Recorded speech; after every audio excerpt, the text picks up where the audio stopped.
반갑습니다. 5월 23일 목요일 큐티 스케치 시간입니다. 오늘 본문은 예레미야 5장 10절부터 19절까지의 말씀입니다. 오늘 본문 이렇게 시작합니다. 너희는 그 성벽에 올라가 무너뜨리되 다 무너뜨리지 말고 그 가지만 꺾어 버리라. 여호와의 것이 아님이니라. 11절 여호와의 말씀이니라. 이스라엘의 집과 유다의 집이 내게 심히 반역하였느니라. 12절 그들이 여호와를 인정하지 아니하며 말하기를 여호와께서는 계시지 아니하니 재앙이 우리에게 임하지 아니할 것이요 우리가 칼과 기근을 보지 아니할 것이며. 여호와를 인정하지 않고 있는 이스라엘, 여호와를 인정하지 않고 있는 이 유다 백성을 그대로 적나라하게 보여주고 있습니다. 여호와를 인정하지 않으면서 여호와는 계시지 않다 이렇게 이야기합니다. 자기 나름대로 자기들이 고안한 하나님이에요.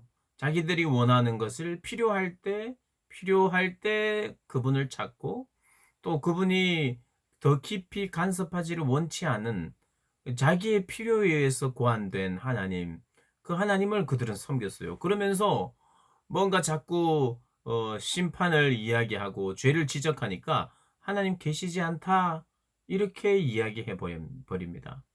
그러면서 13절에 선지자들은 바람이라 말씀이 그들의 속에 있지 아니한즉 그들이 당하리라 하느니라. 선지자들은 바람이라. 예레미야를 향하여 선지자는 바람이다. 여기서 말하는 이 바람이라는 의미는 이런 겁니다. 허풍쟁이다 이런 의미예요.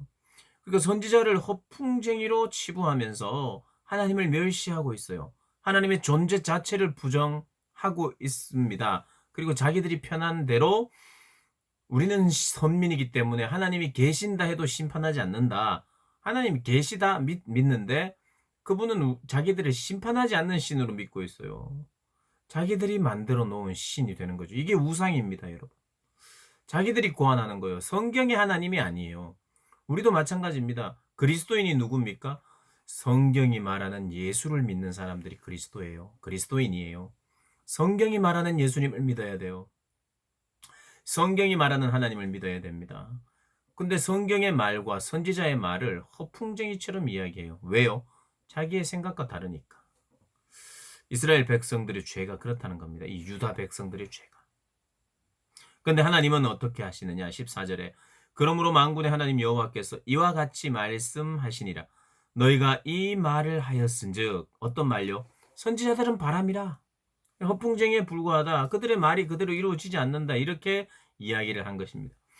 너희가 이 말을 하였은즉 볼지어다 내가 내 입에 있는 나의 말을 불이 되게 하고 이 백성을 나무가 되게 하여 불사르리라. 그들은 여호와의 살아계심을 인정하지 않고 하나님을 인정하지 않는다고 말하고 있어요. 너희들이 바람이라고 그랬느냐? 내가 선지자의 입에 말을 넣고 그것이 불이 되게 하여서 너희들을 불사르겠다 이렇게 이야기를 하고 있습니다.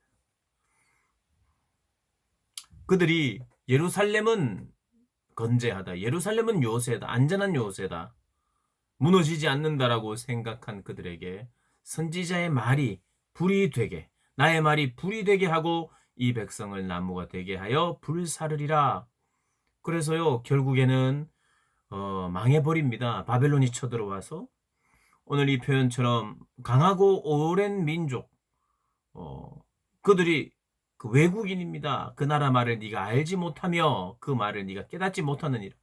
강한 민족이 와서 네 자녀들이 먹을 추수 곡물과 양식을 먹으며 네 양떼와 소떼를 먹으며 네 포도나무와 무화과 나무 열매를 먹으며 네가 믿는 견고한 성들을 칼로 파멸하리라. 하나님은 너희들이 나의 존재를 인정하지 않느냐? 내가 내 스스로 나의 존재를 드러내리라 라고 말씀하십니다. 그러면서 마지막은 이런 말씀을 하세요. 18절에 여호와의 말씀이니라. 이런 심판의 때에도 그때에도 내가 너를 진멸하지는 아니하리라. 완전히 멸망시키지는 않겠다는 거예요. 남겨두겠다는 거예요. 정말 소름 끼치는 이런 심판의 경고가 현실이 되는 그 날에도 여전히 하나님은 한 가닥의 희망을 우리에게 허락하고 계신다는 뜻이에요. 심판 중에라도 하나님은 긍휼을 베푸시겠다는 거예요. 하나님이 심판을 다 거두어 가지 않고 징계를 다 거두지 않는다 할지라도 하나님은 그 중에서도 은혜를 베푸신단 말이에요. 우리가 하나님을 믿을 때 이런 하나님의 성품을 알아야 합니다. 하나님은 심판이거나 아니면 복을 주시거나 심판을 하시고 아주 힘들고 우리에게 없었으면 좋을 것 같은 일만 주시거나 아니면 아예 좋은 것만 주시거나 이렇지 않고 하나님은 늘 좋은 걸 주시는데 때때로 우리가 너무나도 하나님의 말씀에 멀어질 때 하나님 징계도 주시고 그러나 그 징계를 주시는 동안 하나님이 은혜를 베풀어요. 여러분 하나님이 하나님의 공의로운 심판을 하게 되면 우리는 완전히 죽어야 돼요. 하나님은 공의롭게 심판하지 않고 계세요. 구약 시대도 마찬가지입니다. 지금도 마찬가지죠. 하나님이 공의롭게 정확하게 판단하고 정확하게 죄에 대해서 우리에게 책임을 묻는다면 그냥 끝이에요. 하나님은 징계를 주면서도 여전히 은혜를 베풀고 계세요. 오늘 본문에서도 여전히 완전히 진멸하시진 않으세요. 새로운 희망을 돌아올 수 있는 길들을 열어놓고 계신다고 말씀하고 있습니다.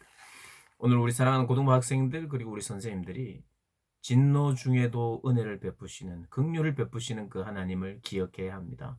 그리고 나는 내가 만들어 놓은 하나님을 내 생각대로 섬기려고 하는 그런 마음은 없는가? 하나님 찾기는 하지만 소원만 빌고 있거나 하나님 좋은 일 주세요. 이것만 하나님과 나 사이에 있는 것이라면 다시 봐야 돼요. 먼저 우리가 내가 원하는 것을 구하는 종교가 아니에요. 그분이 원하시는 것이 무엇인지를 보고 아는 종교. 우리는 그런 종교입니다. 기독교는. 여러분이 오늘 이 큐티 스케치를 읽고 또 보고 또 생각하는 지금 내가 말하고 있는 이 기독교는요. 하나님 오늘 이 큐티 스케치 들었으니까 나에게 좋은 것 주세요. 이런 종교가 아니라 큐티 스케치를 통해서 이 하나님의 말씀과 묵상을 통해서 그분이 누군지를 아는 거예요. 그분이 뜻이 무엇인지를 아는 거예요. 그분이 비전이 무엇인지. 그것을 알고 내가 깨닫고 그것을 구하는 종교. 참된 종교, 참된 신앙생활 하시는 우리 복된 고등부 학생들과 선생님들 되시기를 주님의 이름으로 축복합니다.